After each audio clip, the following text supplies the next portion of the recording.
Boa noite a todos. Que a paz de Jesus, o amor de Maria, nos envolva de sempre. É para nós uma alegria estar aqui novamente. Como sempre dizemos, podendo contribuir de alguma forma para o nosso melhoramento, contribuir com as reflexões da doutrina espírita, que possamos usá-las no nosso dia a dia. O título da nossa reflexão da noite é Fé, agente da cura. Quando chegamos num templo religioso, numa casa espírita, a maioria das vezes nós viemos buscar algo, logicamente. Mas para que se consiga levar daqui aquilo que a gente vem em busca, é necessário um combustível que chamamos por fé. Mas como que se dá a fé nas pessoas que necessitam de algo? Tem muita gente que diz, eu não vou para pedir nada. Coisa boa, você não precisa de nada, tá bom, mas acho que a maioria de nós sempre precisa de alguma coisa, né? A gente tem que ter a humildade de admitir que sempre a gente precisa, sim, da espiritualidade maior para nos abençoar, para trazer o nosso equilíbrio espiritual que necessitamos tanto nessas épocas tão difíceis. E se formos ver na história evangélica, vamos ver vários exemplos que se dá sobre os resultados da fé na vida das pessoas. No Evangelho de Marcos, capítulo 9, tem uma situação muito interessante, que ele narra que um homem se destaca da multidão e vem ao encontro de Jesus, dizendo, Mestre, eu necessito que auxilie o meu filho, pois um espírito impuro o incomoda, ou fazendo cair no chão, espumar, ranger os dentes, e o meu filho vai secando. Jesus diz a ele, pode trazê-lo a mim. Ele diz, eu pedi aos seus discípulos, mas eles não puderam auxiliá-lo. Ele disse assim, tudo aquilo que pedirdes com fé é possível. Tudo aquilo é possível aquele que tem fé. O senhor tem fé, acredita que eu posso auxiliar seu filho? Ele disse, Senhor, eu creio em ti, mas ajuda-me na minha incredulidade. Traz o menino na presença de Jesus. O menino chega perto de Jesus. Jesus diz, espírito imundo, saia agora de perto desse menino, pare a sua influência sobre esse menino e nunca mais volte a perturbá-lo. O espírito convulsionou mais ainda o menino, deu um grito lancinante e caiu no chão estatelado. O povo daquele tempo como de hoje olhou e disse, morreu, morreu. E o menino ficou ali inerte e Jesus chegou perto, ajudou o menino a se levantar e o menino ficou curado. Se a gente analisar a resposta que o pai do menino disse para Jesus, é algo a se pensar, não é? Senhor, eu creio em ti, mas me ajuda na minha incredulidade. Ué, quem é crédulo não descrê. Quem é descrente não pode ser crédulo. Então, o que quis dizer essa resposta desse pai para Jesus? É sobre a nossa fé vacilante. Hoje a gente acredita, amanhã já não tanto, depois de amanhã já não acredita mais.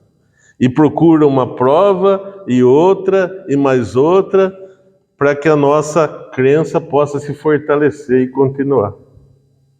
Depois que Jesus libertou o menino do espírito impuro, os seus discípulos veio ter com ele em particular e disse: mestre, mas por que nós não conseguimos expulsar esse espírito? Ele disse: porque esse tipo de espírito requer muito jejum e oração.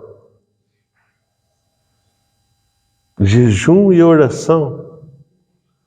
Mas, primeiramente, Jesus perguntou se ele tinha fé, se o pai do menino tinha fé, não é? Se ele acreditava, se ele tinha fé. Então, será que Jesus só premiava quem tinha fé? Se não tem fé, eu não curo. Não adianta me procurar porque eu não curo ninguém. Não é isso que ele quis dizer. Ele quis dizer sobre a fé vacilante. O liquidificador, o micro-ondas, o microfone que a gente usa, os utensílios domésticos são de uma praticidade incrível hoje em dia para a gente. Mas o que serve um eletrodoméstico, um liquidificador, por exemplo, se eu não ligar ele na tomada? É uma inutilidade, eu posso jogar fora. Mas mais do que isso, se não tiver energia, e como vai se dar essa energia que vai chegar até esse equipamento, esse utensílio doméstico, se eu não fizer a minha parte, que é ligar a tomada, a minha ação de ligar a tomada? Eu tenho que fazer a minha parte, ligar a tomada. Porque não adianta eu vir na casa espírita, tomar 300 passes, se eu chego ali na câmara de passe alheio, do jeito que eu entrei, e saio mais vazio ainda, porque muitas vezes eu nem acredito que possa haver algo de interferência benéfica espiritual, porque eu encontro blindado. Então eu não estou fazendo a minha parte, eu não estou ligando a tomada, que é a fé. A fé é a nossa tomada de ligação com a espiritualidade. Tem uma história muito interessante que uma cidadezinha do Nordeste estava passando por uma seca muito grande. E o povo de cidade pequena é costume fazer novena, oração, campanha para isso, para aquilo, fazer promessa. E o povo se reuniu na igreja, na comunidade, para fazer aquela novena, para que voltasse a chover, para que os animais parassem de morrer de sede, de fome. E o padre começou ali naquela novena a dizer: meus filhos, vamos orar para Deus, para que abra as comportas do céu e para que chova.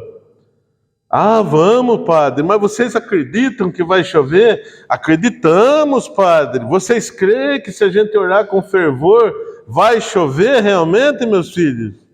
Sim. Então por que ninguém trouxe guarda-chuva? É a fé vacilante. Eu vou, mas eu não vou com toda a certeza que vai acontecer. Eu vou para experimentar se aquilo vai dar certo. Então eu não me abro totalmente. Eu não ligo a tomada da fé. E esse requisito que Jesus passou para os seus discípulos, jejum e oração, o que será que ele queria dizer? O jejum não é o jejum físico, o jejum da alimentação física, e sim o jejum espiritual. O jejum físico é muito bom para a gente, para a nossa saúde, mas não tem influência nenhuma sobre espíritos impuros. O jejum espiritual, sim, ele faz muito efeito e faz com que se afastem as entidades menos favorecidas, que na maioria das vezes somos nós que os chamamos ao nosso encontro, porque a nossa vibração é muito baixa. Então nós não mantemos um jejum sadio de pensamentos, de gostos, de inclinações e de intenções. Portanto, nos tornamos imãs que atraímos essas entidades.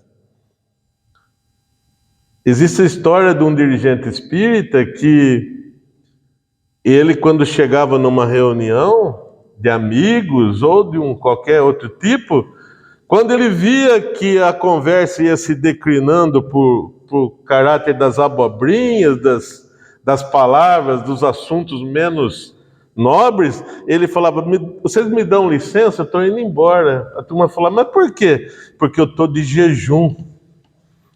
Jejum espiritual. Porque o próprio André Luiz nos afirma que na atual situação espiritual que nós hoje estamos, é muito difícil num grupo de pessoas que a gente possa estar descontraídamente, que a gente consiga manter um nível sadio de conversa por mais de 5 minutos.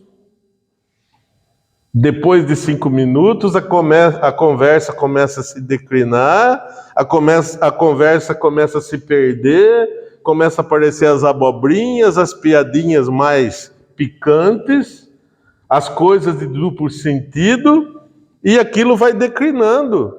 E aí é a hora de você dizer: gente, dá licença, eu vou embora porque eu estou de jejum. Jejum espiritual. Mas não é assim? A gente vê isso em todo lugar. Tem velório que a gente começa... O velório começa muito bem. No fim, virou um palco de piada. Sai piada até do morto, do desencarnado que está ali. Aquilo ali vai perdendo sentido, perdendo prumo, rumo, e aquilo vai descambando. Então, o jejum que Jesus se referiu para ter autoridade para afastar esse tipo de entidade que fazia que aquele menino convulsionasse, caísse no chão. Porque Jesus perguntou: desde quando ele passa por isso? Ah, Senhor, desde pequeno. Eu acho que esse espírito quer matar o meu filho, porquanto o lança no chão com força, perto do fogo, perto da água, eu acho que ele quer matá-lo. Então era um tipo de espírito que tinha que ter uma autoridade espiritual.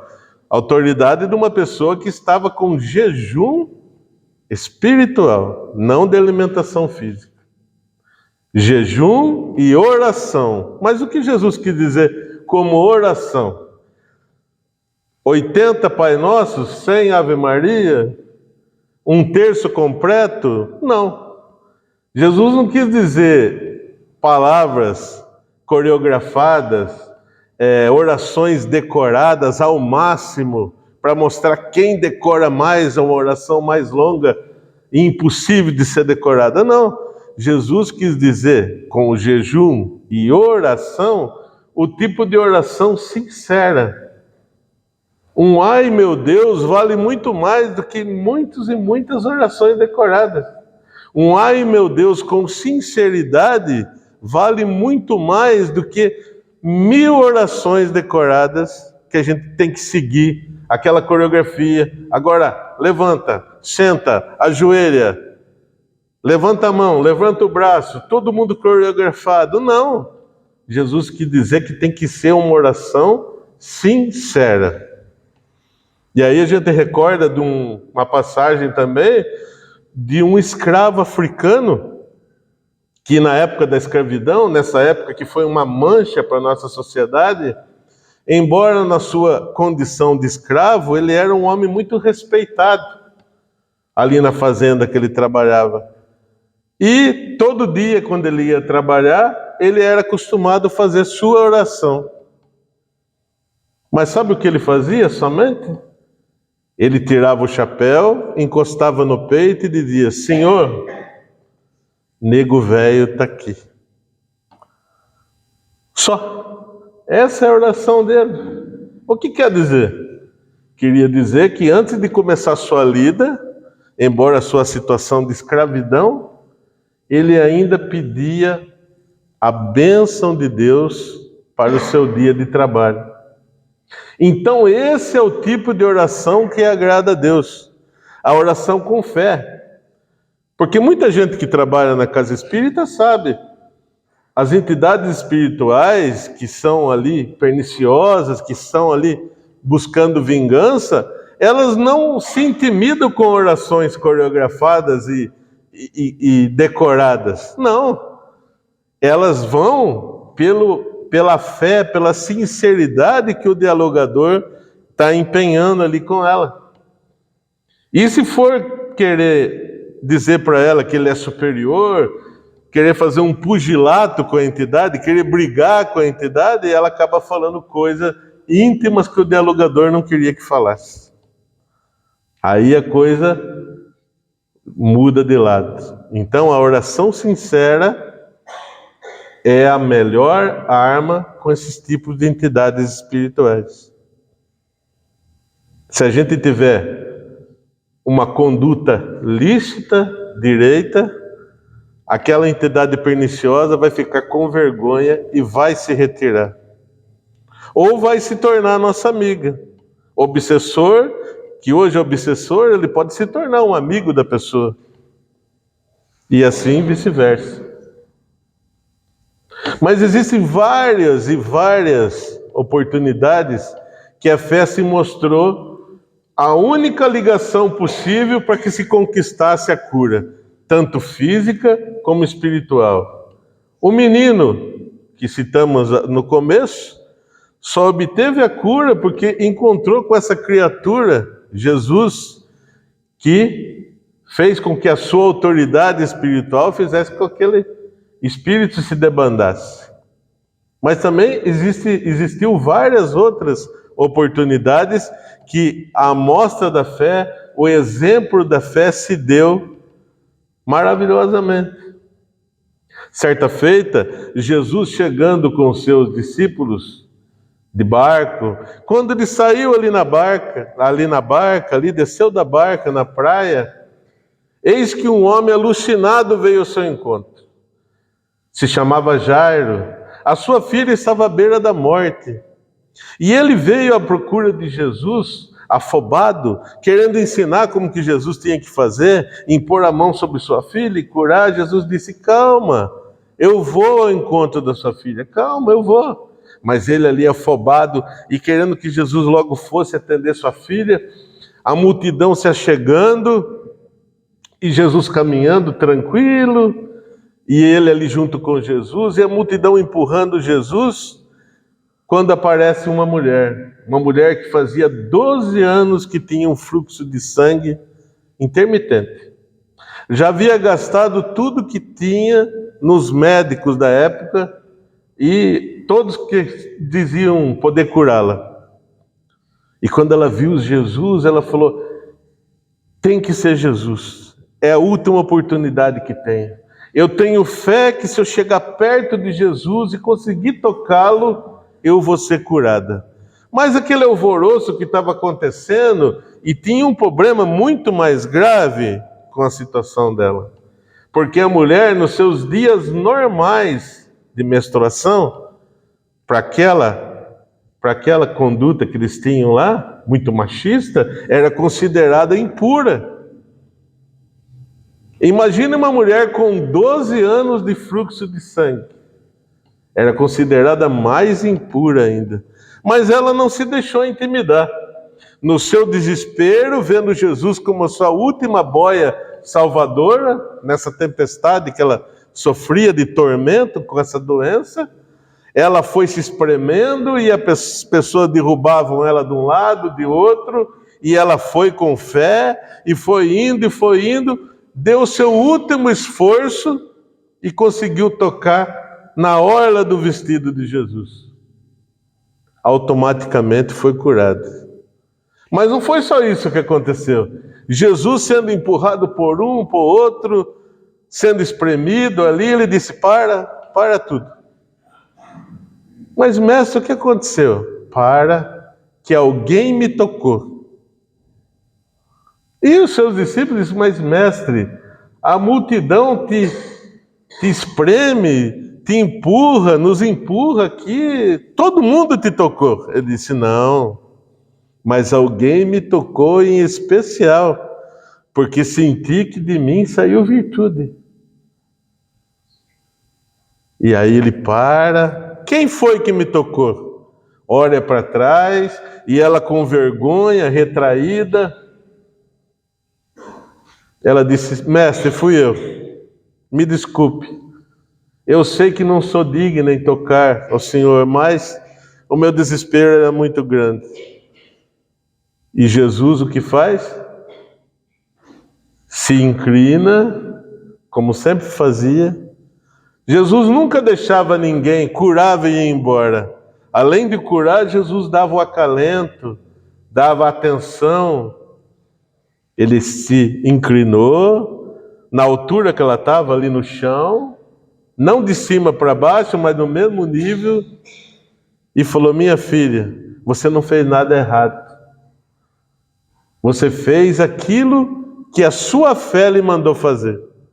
E é isso que eu procuro.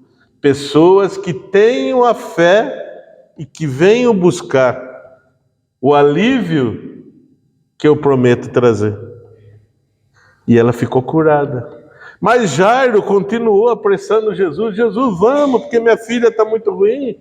Mas no meio do caminho já vieram ao encontro dele e disse: Jairo, pode deixá-la em paz, já não tem mais o que fazer. Sua filha já pereceu.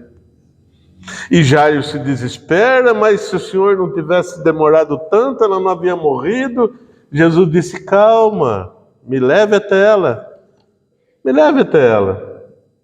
E chegando lá, aquelas mulheres que a gente diz aqui no Nordeste, as carpideiras, aquelas que choram nos velórios, os flautistas, já estavam ali tocando, velando o corpo da menina, e Jesus disse: saiam todos.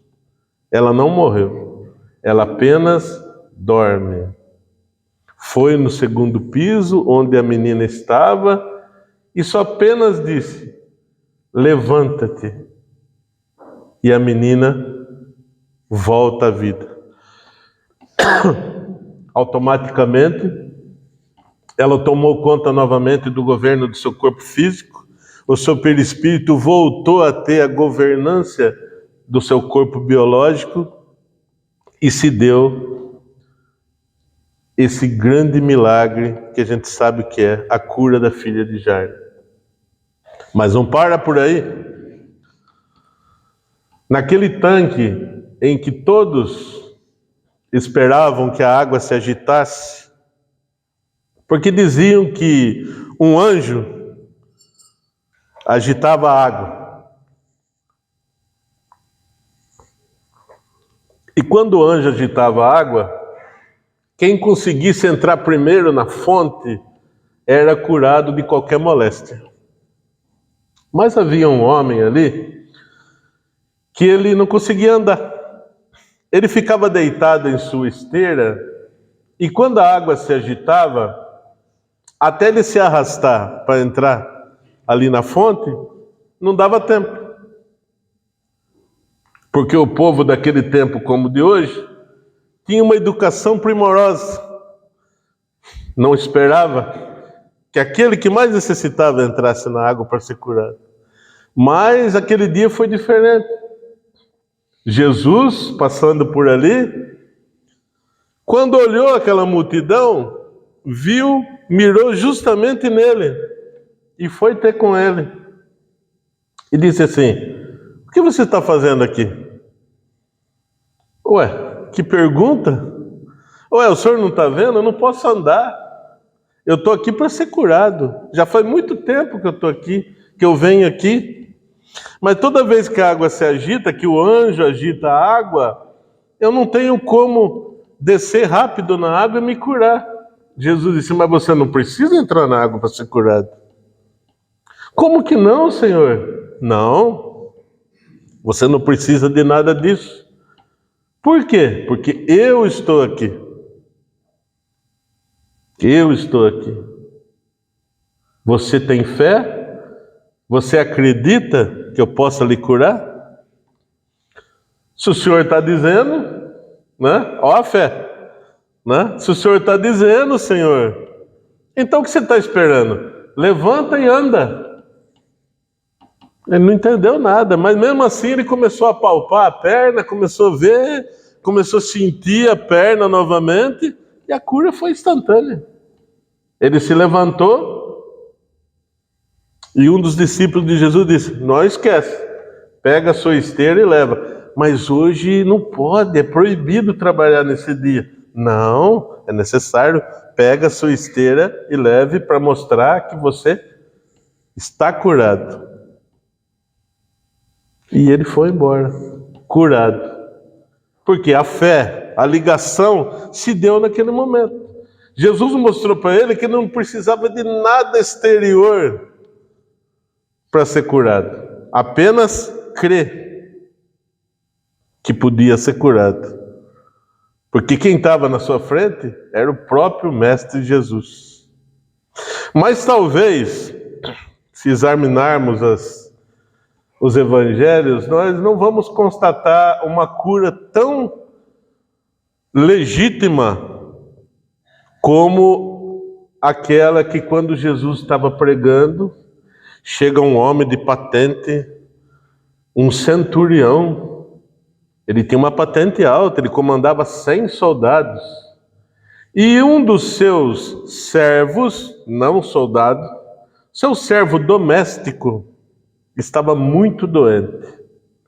E, contrariando o preconceito, a vergonha de se rebaixar para procurar o Galileu, ele se pôs a fazer isso. E foi procurar Jesus. E disse: mestre, eu tenho um servo que está à beira da morte. Venho pedir a sua intervenção para auxiliá-lo. Jesus disse: bom, então vamos lá, vamos lá, eu vou ver ele.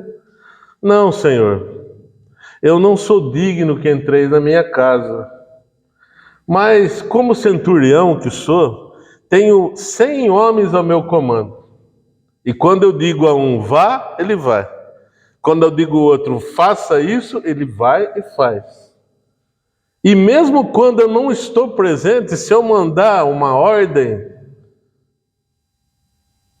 eles obedecem a minha ordem mesmo à distância.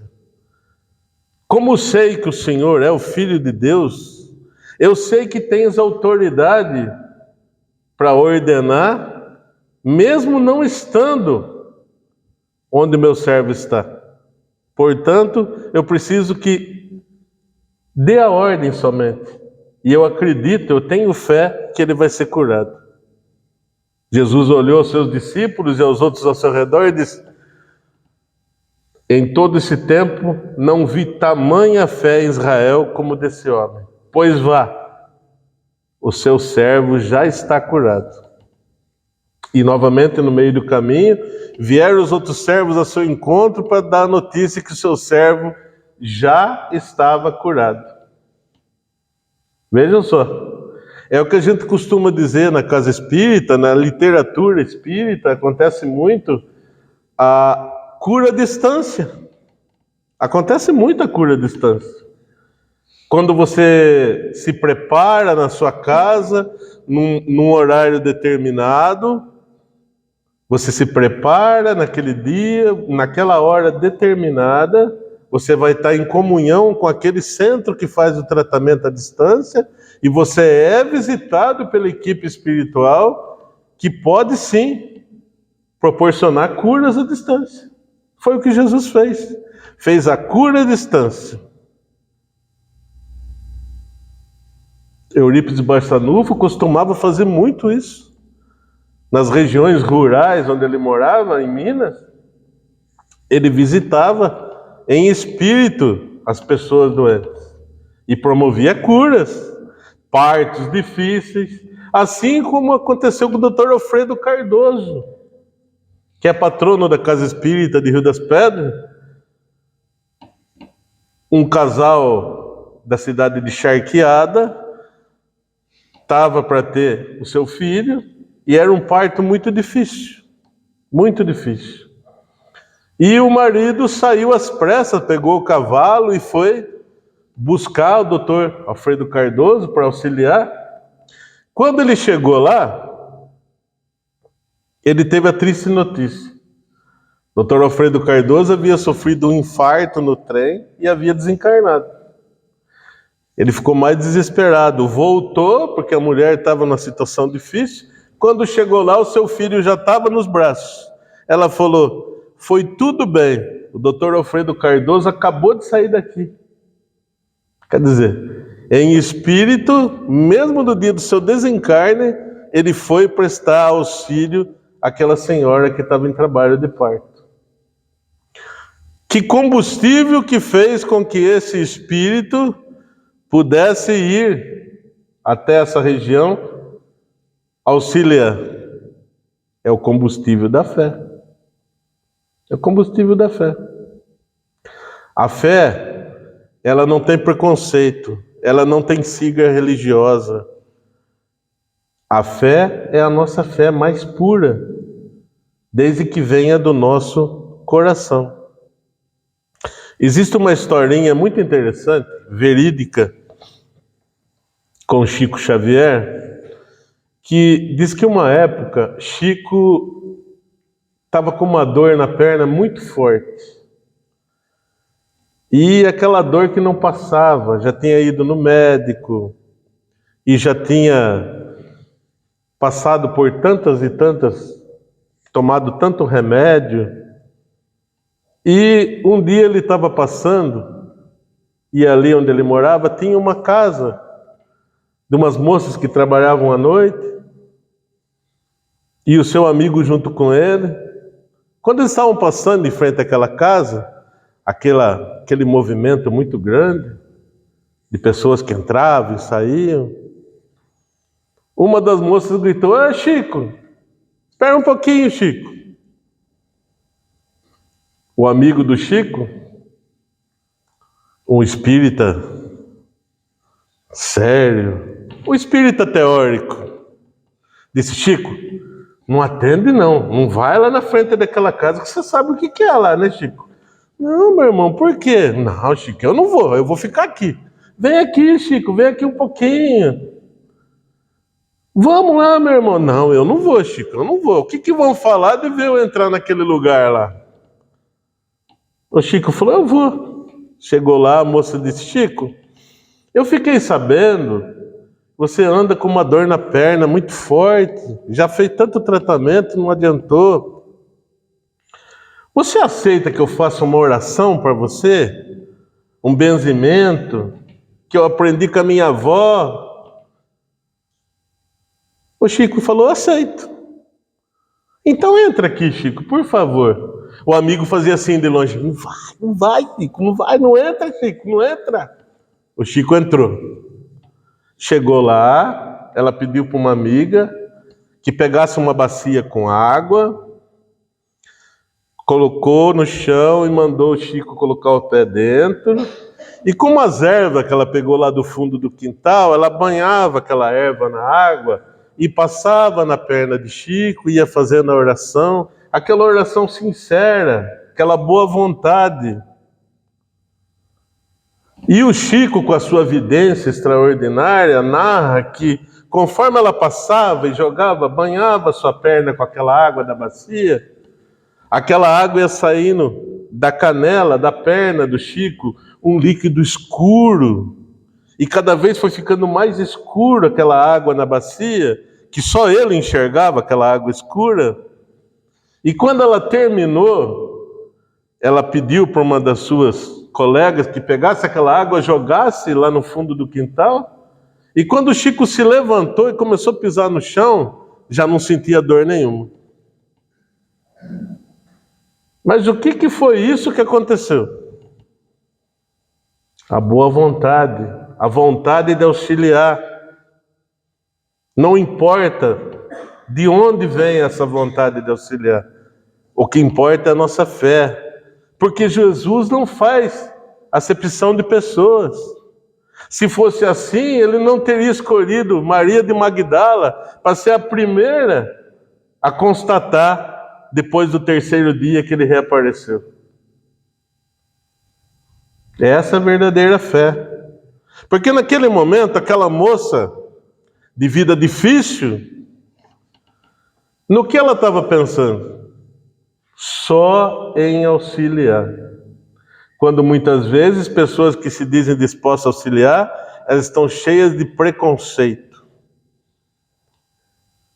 E daí não vai auxiliar coisa nenhuma. Mas voltando na história, ou seja, na passagem evangélica do menino, se existisse uma máquina do tempo e que pudesse trazer esse pai e esse filho por nossos dias de hoje, com ressonância magnética, tomografia, e esse menino passasse por esses exames avançados que a gente tem hoje, e se constatasse no seu cérebro um foco irritativo, uma deficiência, uma determinada área do cérebro, que causasse convulsão, o pai desse menino ia dizer que os sacerdotes da época, as pessoas que diziam que era um espírito imundo, eram todos enganadores e mentirosos. Não iam dizer? Ele tem um problema orgânico, ele tem um problema físico, não é um problema espiritual. Mas para nós espíritas, isso não ia ter problema nenhum, ia? Ou ia? Não, porque nós sabemos que, de acordo com nossas tendências e vivências passadas, através do nosso perispírito, nós trazemos marcas e pontos fracos para a próxima encarnação. E que aquela parte mais fraca, em se tratando de uma influência espiritual, é, logicamente, onde aquela entidade vai atacar. Se é o cérebro, vai ser o cérebro, provocando convulsões, desmaios. Se é o estômago, vai ser o estômago. Se é o intestino, se é o pulmão, se é a parte vascular. É ali que a entidade vai atacar. É como o botijão de gás, que com aquela essência, com aquele odor que é colocado nele, qualquer vazamento aparece o quê? Os mosquitos, as varejeiras. Assim são os espíritos obsessores. Eles sentem de longe e vêm atacar ali o foco infeccioso. Então, aquele menino, muito provavelmente, o menino do começo da nossa reflexão, que Jesus expulsou, aquele espírito impuro, muito provavelmente deveria ter alguma dívida de outras encarnações com aquele pai e com aquele filho. Mas não necessariamente era só um problema orgânico, era também um problema espiritual.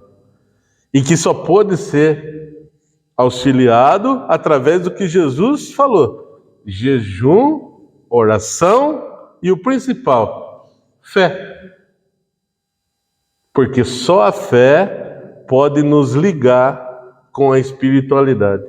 Só a fé pode fazer com que a gente possa receber o que veio buscar no templo religioso, seja ele onde for, porque as curas espirituais se dão em toda parte. Não é só no centro espírita, é em todo lugar. Nós somos privilegiados no centro espírita porque nós temos conhecimento de causa, mas também nós vamos ser muito mais cobrados do que os outros. Porque tendo conhecimento de causa, nós não vamos poder alegar inocência. Nós não vamos poder dizer: mas eu não sabia. Eu não sabia que aquilo que eu fiz, eu vou ter que ressarcir. Eu não sabia que... Eu achei que era só dar dinheiro, era só comprar uma bênção, era só comprar um pedaço do céu. A gente não vai poder alegar isso, porque a gente não sabe, a gente sabe que não tem como ser feito isso. É só a fé pura que pode nos trazer a cura. É por isso que a gente diz: a fé é o agente da nossa cura. Sem fé, nem remédio físico vai adiantar. Você vai no médico mais caro que tem. Você está com aquela fé imensa nele. Basta você sentar no consultório esperando. Aí vem um e fala mal do médico, você já balança. Você sai de lá do consultório: mas ele me atendeu bem, eu estou com fé que eu vou ser curado. Sai lá fora e fala: Ah, você foi naquele médico lá? Ih, ele fez uma coisa lá que o meu parente não passou bem. Ah, nem o remédio você vai comprar. Nem na farmácia você vai passar. Porque você extinguiu a sua fé. E é assim que Jesus quis dizer naquele tempo. E diz até hoje. Você crê realmente que eu possa lhe curar? Era a pergunta que Jesus fazia. Podemos traduzir para o quê? Você tem fé que eu possa lhe curar? Então você está curado. É imediato. Mas você tem que ter jejum espiritual, conduta de pensamentos, atos, preferências, gostos e vícios que perturbam muito o jejum espiritual e o poder da oração. A oração sincera, limpa, sem nenhum tipo de alegoria. É por isso que a doutrina espírita é considerada a doutrina da sobriedade, porque não tem dogma, não tem patuá, não tem nenhum tipo de mandinga, não tem nenhum tipo de medo de nada. Porque a gente sabe que ninguém passa por aquilo que não tem que passar, mas nem por isso nos proíbe que possamos nos ligar ao alto e pedir auxílio, através dessas ferramentas.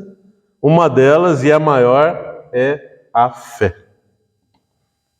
Que a paz de Jesus, o amor de Maria nos envolva de sempre.